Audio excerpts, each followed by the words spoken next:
Здравейте, приятели! Отново сме тук с едни прекрасни дами. Измина една чудесна 2025 година. Кои са те? Вече ги виждате. Майка и дъщеря. Какво се случи в годината на трансформацията? Имоти Цоневи станаха имоти Си.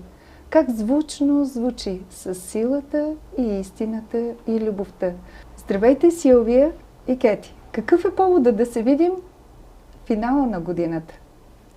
Повода е да дадем малко повече информация на нашите клиенти, какво се случва с развитието на агенцията, какви са промените и какво предлагаме като нови услуги.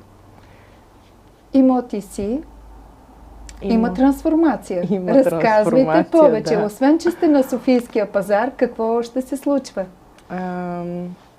Имоти Си е новото име, новия бранд на агенцията, което показва самата мен, изразяваме по-силно и като цяло е благодарение най-вече на теб, Гуги, защото това име е твое производство.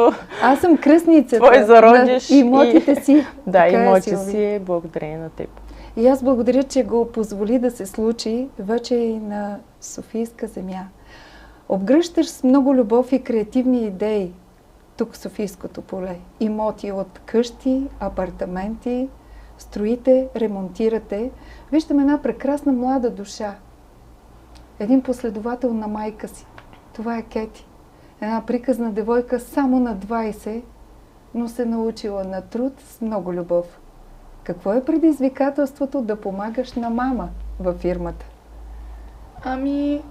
В началото ми се стори малко трудно, ако трябва да бъда честна, но с времето, когато започнахме да работим заедно и виждах, че тя много задобрява в работата си, имах повече мотивация да подражавам на нея. Исках да помогна с целия бизнес, реших да влезна малко в семейния бизнес, както се казва.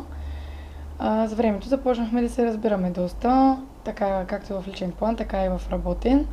Затова решихме да продължим заедно и аз да помагам с каквото мога за напред. Това е общо взето. И ви се получава прекрасно често, може би го чувате две сестри на едно място. Ние сме постоянно заедно, навсякъде. Креативни, умни и различни имоти Си. Аз силно ги препоръчвам не само на Софийския пазар, а